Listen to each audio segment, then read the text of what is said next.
Les tenues sont un art à part entière pour lequel les superstars peuvent consacrer un temps considérable. Surtout utilisées pour leur côté esthétique, ça peut également devenir des éléments inclus volontairement dans des histoires. Mais parfois, de véritables accidents peuvent survenir avec ces tenues en direct devant des millions de téléspectateurs. Bienvenue dans cette petite cérémonie qui va nominer les meilleurs moments, ou les pires.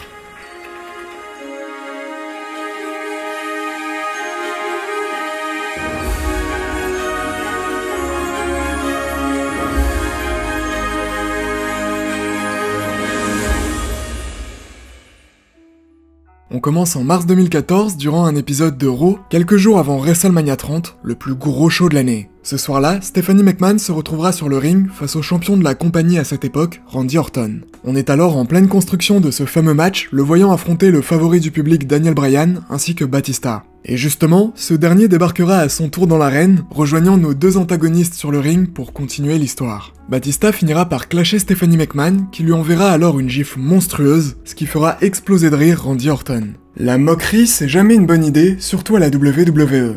On verra alors Batista lui porter son meilleur spear sorti de nulle part, lui permettant ensuite de soulever avec confiance les deux ceintures mises en jeu. Sauf qu'un petit détail ridicule va s'ajouter à la scène. Effectivement, ce soir-là, Batista décidera d'enfiler un jean, ce qui n'a jamais été le meilleur pantalon pour faire des activités sportives. En faisant sa manœuvre sur Randy Orton, ça va craquer son jean au niveau de l'entrejambe, nous offrant cette magnifique déchirure assez mal placée. Ça me rappelle un autre moment que subira Seth Rollins en 2023. On se dirige durant le show Night of Champions de cette année-là, durant lequel il aura un combat de prévu contre le phénoménal AJ Styles. C'était la finale d'un tournoi visant à déterminer la première superstar qui porterait cette nouvelle version du titre de champion du monde poids lourd. Il faudra 20 minutes d'affrontement pour finalement permettre au visionnaire de clouer les épaules de son adversaire au sol. Une belle première célébration avec le patron Triple H qui clôturera le show.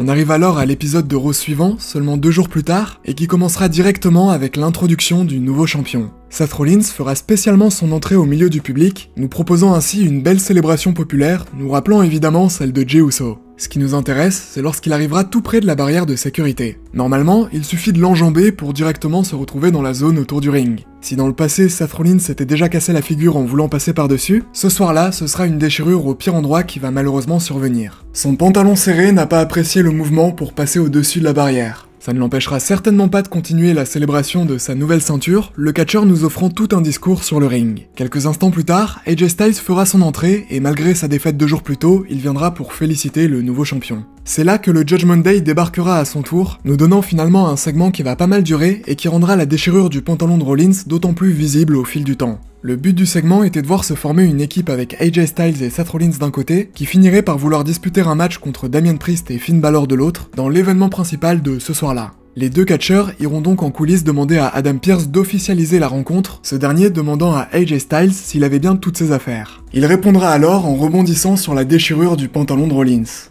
Of course I have my gear. Make it official. Yeah! So Seth can change his pants and rip.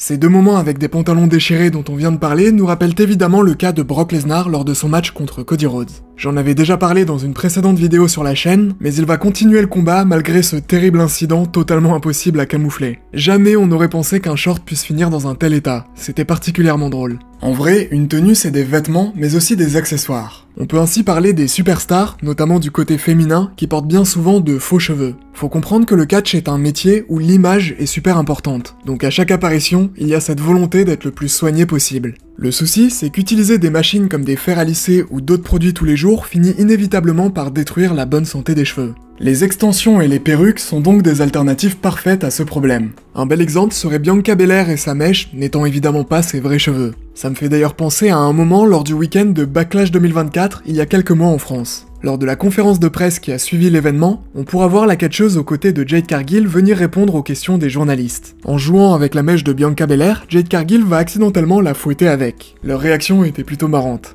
Je continue lors du show NXT Spring Breaking en avril 2024, qui verra Jada Parker, que vous voyez ici faire son entrée, disputer un match contre Fallon Henley. Les contacts physiques vont petit à petit causer le détachement de ses extensions, nous laissant apercevoir quelques instants sa vraie coupe qui se cachait dessous. Malgré ce petit imprévu, le combat continuera jusqu'à ce tombé final, après quoi la catcheuse va carrément arracher le morceau restant, lui donnant ainsi ce nouveau look qui n'était pas du tout prévu à la base. Je termine avec la thématique des cheveux durant Extreme Rules en 2020, une édition sur le thème de l'horreur. La championne de Raw à cette époque, Asuka, devait alors y défendre sa ceinture contre Sasha Banks, qui était déjà championne par équipe avec Bayley. Et justement, les deux catcheuses dévaleront ensemble la rampe d'entrée, suivie par la championne, pour débuter leur combat. Malheureusement, Asuka va accidentellement faire son mist, ce fameux crachat d'un liquide vert, sur l'arbitre du match, qui sera complètement aveuglé suite à ça. Bayley, voyant une belle opportunité, attaquera lâchement la catcheuse par derrière, ce qui redonnera l'avantage à Sasha Banks. Pire encore, elle va carrément prendre la liberté de récupérer le t-shirt de l'arbitre pour se donner le privilège d'elle-même taper le tombé final, donnant la victoire à sa propre coéquipière, Sasha Banks.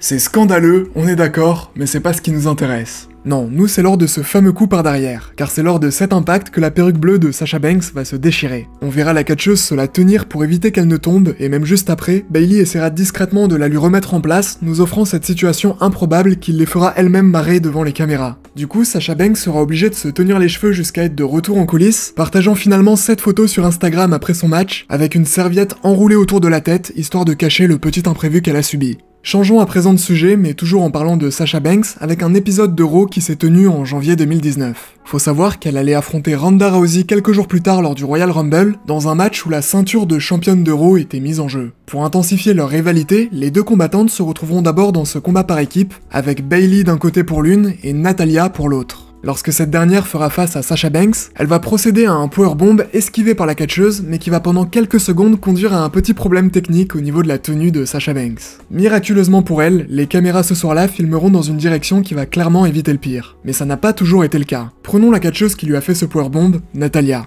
Faut savoir qu'au moins à 2 reprises dans sa carrière, des déchirures pas du tout souhaitées vont se produire, heureusement sans grande gravité. On ne peut pas en dire autant pour Sheamus, qui en 2023 lors d'un épisode de SmackDown subira un petit problème lorsqu'il se fera agripper un peu trop fort son slip. Là, pour le coup, les caméras étaient pile dans la mauvaise direction. Mais ce qui est le plus drôle, c'est que précisément 10 ans plus tôt, durant Money in the Bank en 2013, le catcheur avait subi un moment assez similaire. On est lors du match à échelle, voyant la mallette de Raw être suspendue au-dessus du ring, avec plusieurs combattants venus essayer de la décrocher. Lorsque Sheamus s'en approchera, il va malheureusement se faire agripper par CM Punk, qui voulait bien sûr l'en empêcher. Problème, c'est que là encore, le catcheur se retrouvera les fesses à l'air devant des milliers de spectateurs. Pas sûr que le public ait payé un billet pour voir ce spectacle-là. Bon, pour le coup, il a lui-même partagé cette photo sur son compte Twitter pour en rigoler, donc rien de bien grave. Puisqu'on parle de Money in the Bank, un moment très similaire surviendra lors de la dernière édition, en juillet 2024. Tout comme Sheamus, Chad Gable va grimper au sommet d'une échelle avant de se retrouver suspendu au-dessus du ring.